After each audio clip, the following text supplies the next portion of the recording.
DL916. So I'm the program chair or program coordinator of the DL916 and the DL906 program. So as I'll explain as we go along, they're both kind of interlinked as programs. So I'll explain a bit further, and you can ask questions about that as we go. And it's unfortunately you can't interrupt me with your mic, but do drop any questions into the chat as we go, and I'll try and respond as we go, as the questions arise. So IDT, that's a nice sunny day. We can't guarantee sunshine on IDT campus, but it's nice when it's there. So welcome to IDT, and thanks for taking an interest in the program. So IDT is an institute of technology. We're now actually the largest institute of technology in Dublin, only because many of the IoTs have merged together, which means that we're the last institute of technology in Dublin. So so yeah, we have 2,500 students and 200 staff. So it's a small campus. So you guys have probably studied before in much larger campuses, but the idea is that we like to pride ourselves on being able to have a more, or think that we have a more student-centered kind of approach, and maybe that students can develop a closer relationship with each other, given smaller class sizes and so forth. So there's a focus on creative, cultural, and technological sectors in the institute as a whole. So even though you're interested in this particular program, there are other programs in the institute whereby you may want to get to know students from other programs, and maybe develop opportunities with collaborations or whatever. And if you join for whatever program you consider, all of the IDT facilities are open to all IDT staff or all IDT students. So you can kind of avail of different resources across the whole campus. Students work with fantastic staff. I didn't write that. I just took it from the website somewhere. But yeah, the fantastic bit is just that we hope that we would be able to be more student-centered, I guess, in our approach. And many have international reputations, I guess. It's the home, IDT is home to the National Film School as well, and it's a fresh, modern campus. We're getting a new building. I don't know if you've been to our campus recently, but there's a large construction occurring that you can see from the road, even if you're going past. So we'll have a new large teaching space built, I think, in 2 years' time. I think it should be finished. So right, getting to the programs then, and I'm trying to keep this as short as possible, but you can expand in the questions that you ask afterwards if you want any more information. So DL, I'm going to speak here a little bit about both programs here, because as I said, they're interlinked. So DL916 is a Masters of Business in Cultural Event Management. So that's a level 9 program, and it's made up of 90 credits to form the masters. And then DL906 is 60 credits of the same program. So that if you were, you can potentially do the postgraduate diploma and then continue on to complete the masters. So some of you might have had questions around that, and I can come back to that later on. So the way it's structured is that year one is the more intense teaching year.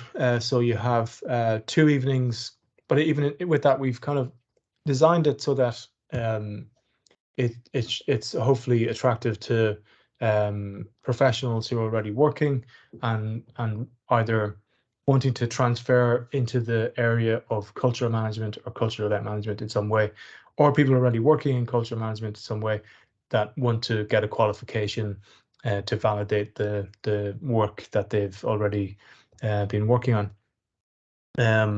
So in that sense, like we've had a couple of different variations of the teaching model, and this is the kind of the most recent iteration we've ran for 3 years, I guess, which is 2 evening online sessions during the week. So this year it's been Tuesdays and Thursdays. So some of these details we'll have to finalize kind of closer to time, because we review the program at the end of each academic year and make tweaks and changes based on student feedback. So yeah, there'd be 10 to 12 Saturdays then, half of which would be in person. So really over the whole year, there'd be maybe 6 in-person sessions, but there are some additional sessions that we will hope to flag with you from September, and that'll be in the calendar, and then you can plan in advance so for instance, we've had Professor Chris Kemp recently, who's an expert in crowd control and event safety and this kind of thing. So he came over for a day session. So that was a Friday, was the only day that he was available, and it meant that that was an extra day in the schedule. But we hope to have everything kind of flagged to you in the academic calendar for the year in September. So yeah, that's the approach there, and then that's the same for both programs, if you notice there.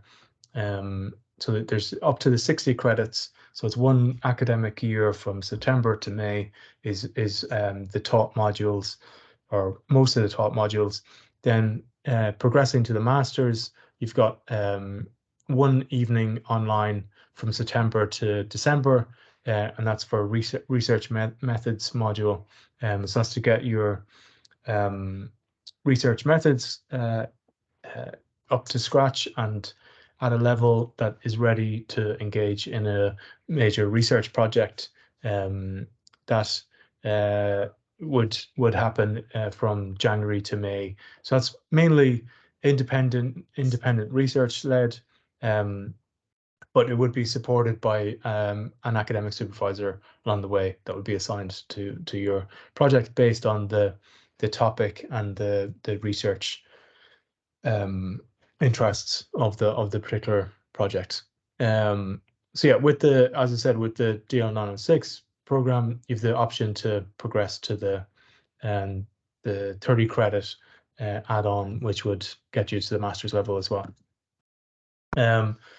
So what are we trying to do with the program? We're trying to give business skills, but it has this kind of it's a juggling act in a sense that there's also art and culture studies. So like I teach on the cultural policy module, which delivers a lot of the cultural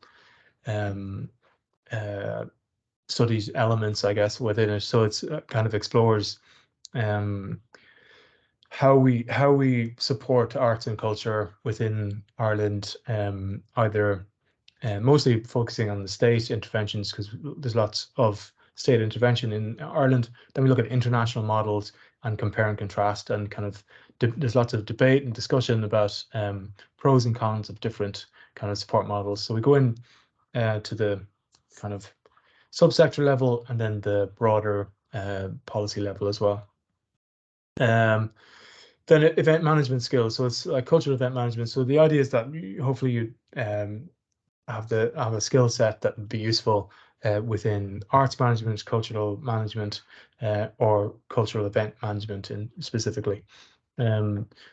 So it was a strong track record of producing graduates with professional management skills to work in the arts, cultural and creative industries and event management sector. So yeah, this is the 60 credit part of it. So this would be what the DL 906 program, the postgrad, would include. But then these modules, if you choose the masters from the start, these modules would still have to be undertaken during the same kind of time period. So yeah, it's 100% continuous assessment. So we don't have exams. It's all individual or group project work, and an emphasis on kind of trying to focus as much as we can on practical project work as well. So yeah, there's the module breakdown there, and there's the current weightings. And as I said, like at the end of each academic year, we do review these things, and there's a potential that some of that might slightly change, but it shouldn't drastically change from what you're seeing there. So I mentioned cultural policy there, and I can answer more questions on that if you want. There's cultural event management, which is kind of event management module, but kind of mainly applying to the cultural field, but obviously open to the wider event management or events sector. You've got digital marketing sponsorship, and there's these kind of emphases and weightings were kind of due to student feedback and that kind of thing, were people feeling that they needed certain skill sets in order to succeed in the sector. Strategic management, so that's about developing leadership and management skills. And then business management, I know these kind of terms sound similar, but the business management skills, we used to have business management used to be 3 separate modules, so we used to have a finance module and law as well, and then business management as well. So the idea is that that's all combined into one module, and a lot of that activity would be, for the business management, would happen on the Saturdays as well. So we'd bring in kind of different lecturers to deliver different aspects of that, and it'd be kind of coordinated by one central lecturer. And then for the DL 916 master's program, it's the same as the other one, but with an extra 30 credits. And the extra 30 credits are related to the business research methods module, which would be a 10 credit, and then research project module, which would be the 20 credits then. And so there's some graduate destinations. So you have Arts Council, arts officers, arts management, either working freelance. I guess we get a number of people who already operate freelance and just want to maybe improve their opportunities and also improve their skill set or add to their skill set and that kind of thing. And then yeah, arts management companies or arts organizations. I guess there's a number of different graduates in different roles that way. And then some have set up their own event management companies. So some operate that in a freelance way, and some have established actual companies as a legal structure and that. Then theatre producers, festival directors or producers, music, artist management, marketing and development managers, film animation. But these are just a kind of a selection, but there's kind of, it covers the arts, cultural and cultural and creative industries kind of right across that whole range. So entry requirements then, so undergraduate qualification of a second class honours or higher at honours degree level, but there is consideration. So like there's a number of people that have fantastic work experience that's very relevant to the field, that are out there doing great work. And so that's where RPL comes in, recognition of prior learning. And there's a process that surrounds that, and it's just a matter of filling in the detail for that, and that might count as an equivalent to a second class honors or higher degree. So the fee is for EU students is 6,000, and international price is 16,000. And the application deadline, the applications are open now, and then the application process is left open until full. But I can come back to that and about the full bit. So yeah, that's the price if you're going and applying directly to IDC and doing the full masters that way. But I do need to explain that that 60 credit component of the masters, the postgrad diploma, DL 906, is also we've been successful with Springboard funding. So we achieved a 3-year funding for that. So including last year, so this coming year would be the second year of 3 years of funding for that. And that means that if you are eligible for Springboard funding as an applicant, then that would be either free, depending on which type of applicant you would be, or you might have to give a 10% contribution, which would add up to €460. So it's definitely worth a look at and considering whether to do the Springboard diploma, DL 906 diploma first, and then do the 30 credit add-on. So if you did that, I don't think I have it. I don't have it in the slides, but I should have had it in the slides. So if you did that process and then did the add-on 30 credits, then the add-on 30 credits would cost €2,000. So it would be a good bit lower than the €6,000 if you go directly. But the €6,000 is relatively normal price for education currently in Ireland for third level master's programs. So yeah, I don't know. I think that's pretty much my presentation. And if you then want to ask any questions, I'll be happy to answer them.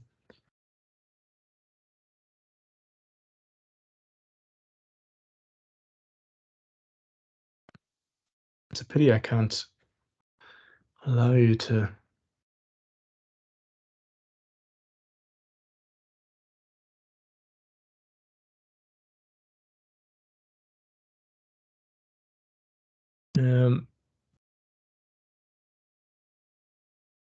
Louise is asking, what does the workload look like exactly?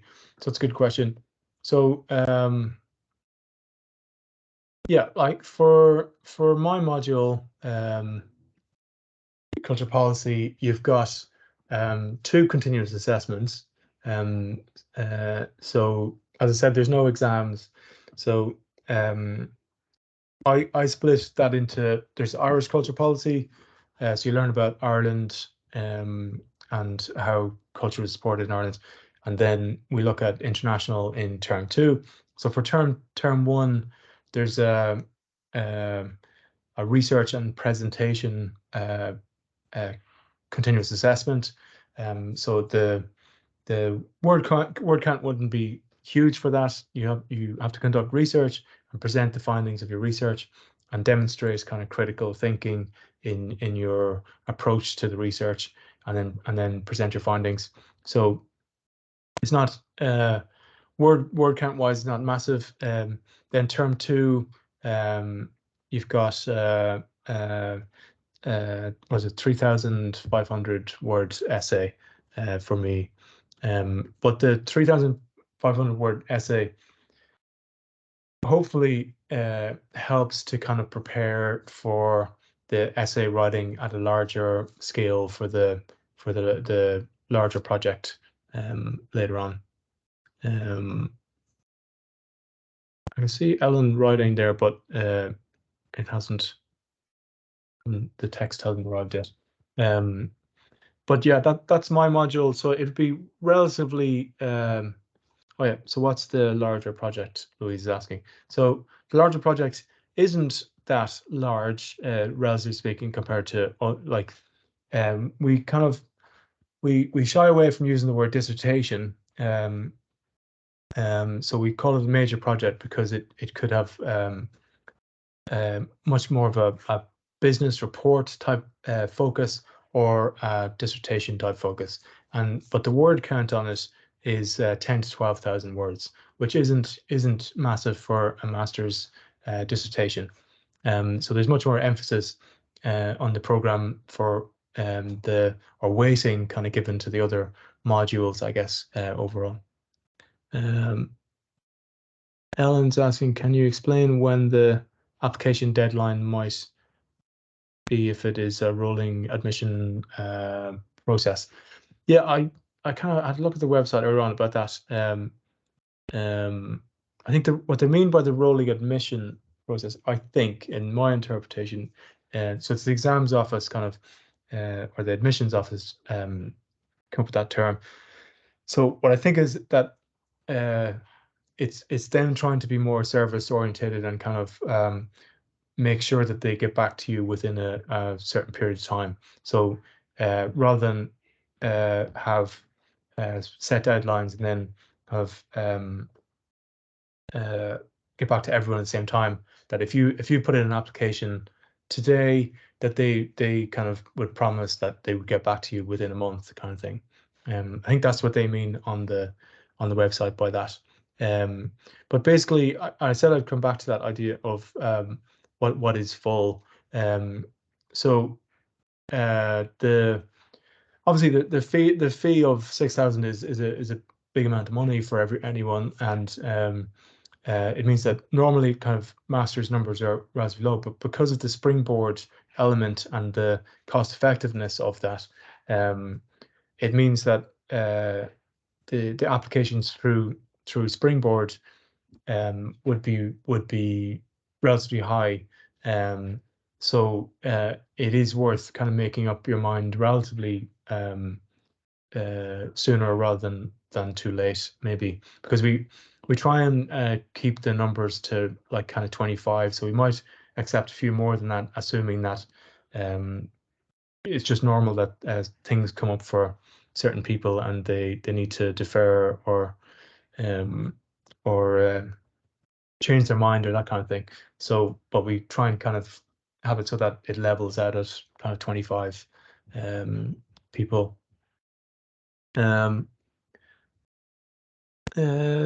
What would you be looking for from the personal statement for the application, please? Yeah, you don't have to worry too much about that.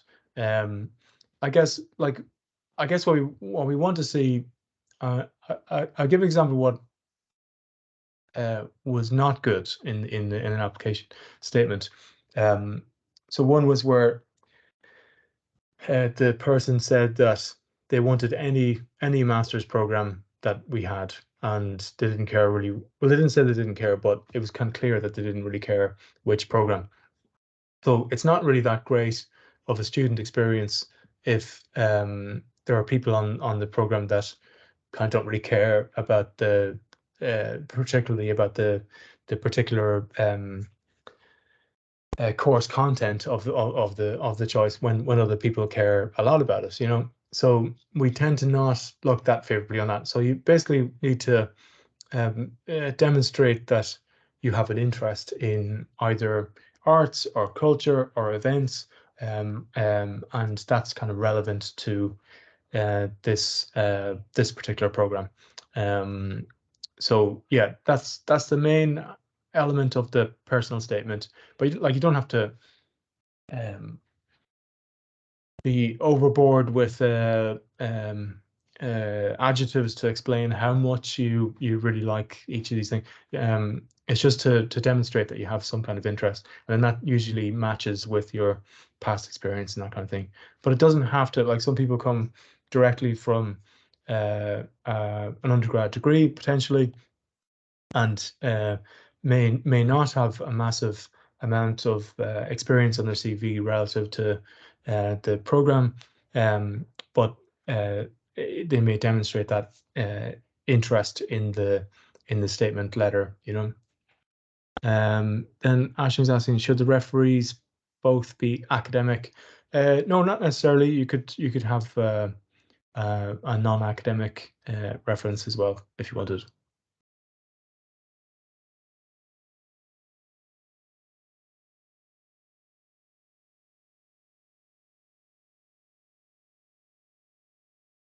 Um, so was there any other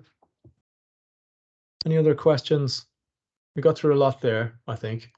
And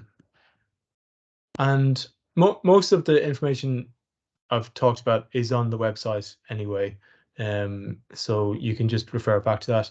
But I'm available by email anytime you want to drop me an email and ask me any questions, or if you want direction to the right person or that kind of thing. So I think my email is up on the website. Although I checked it for the master's, Therese's email was up there, Therese Moylan. So it's therese.moylan@idt.ie. But if you want to email me, it's poraic.mcquaid. So it's PARAIC. I'll just type that in actually here.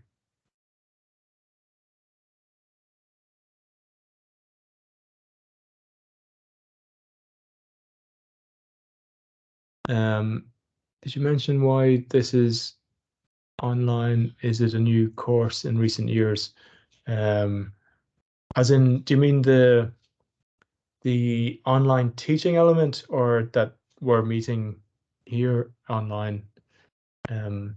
I guess you mean the taught element during the week. Yeah. Well, it's not fully online.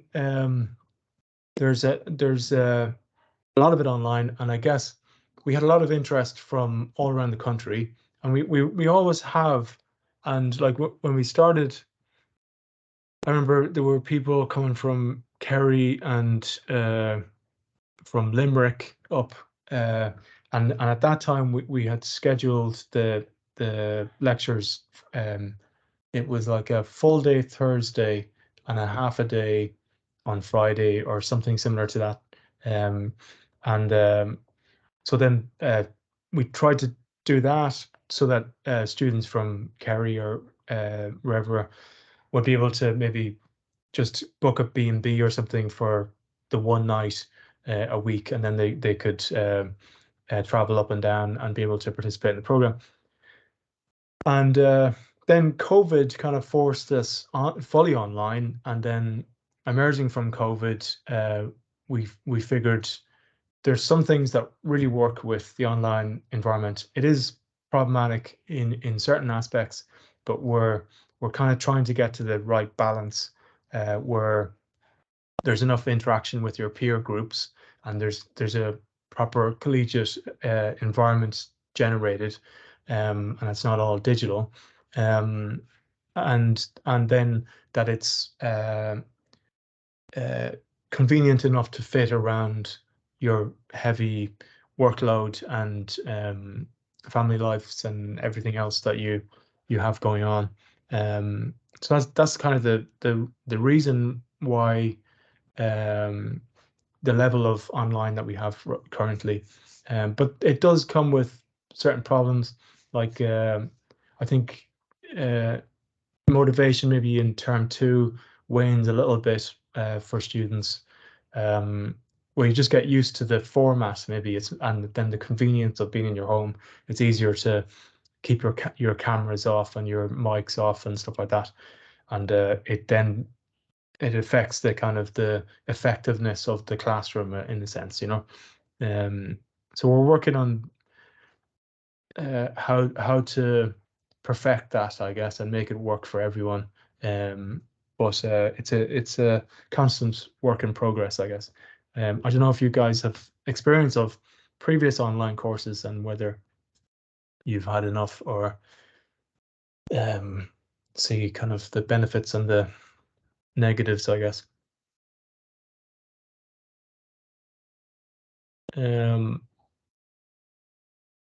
So Ashling has, but yeah, hopefully it'll be a positive experience for you. It certainly was for the guys this year, but it's just I just do notice that there is a slightly less cameras and mics going on, stuff like that. But we don't really like the idea of forcing people to put on their cameras and mics and stuff like that either. So it's trying to find that balance. But there are kind of marks related to continuous assessment related to participation in the lectures, which is if they're online, then that's participation in those as well. So that kind of motivates to a level. Right. Any last questions, or do you want to wrap up? And you can, and don't worry if there are any further questions. That's my email, and you can follow up anytime you like. So Louise is all good, and Ellen's just writing there. So Ellen's fine as well. So hopefully Sarah and Louise are also, or Louis, sorry, very sorry. If the mics and the camera were working, that would have been clear. Okay, so thanks very much for attending, and thanks for your interest in the program, and hopefully might see you in September, either directly on the masters from the start, or on the PG DIP, which is available for Springboard funding. And I do recommend that you check that out for the cost effectiveness of that. But they're both the same program for the 60 credits, and it's just to be aware of that in advance. Okay, thanks a million for your interest, and hopefully might see you in September. Thanks, guys.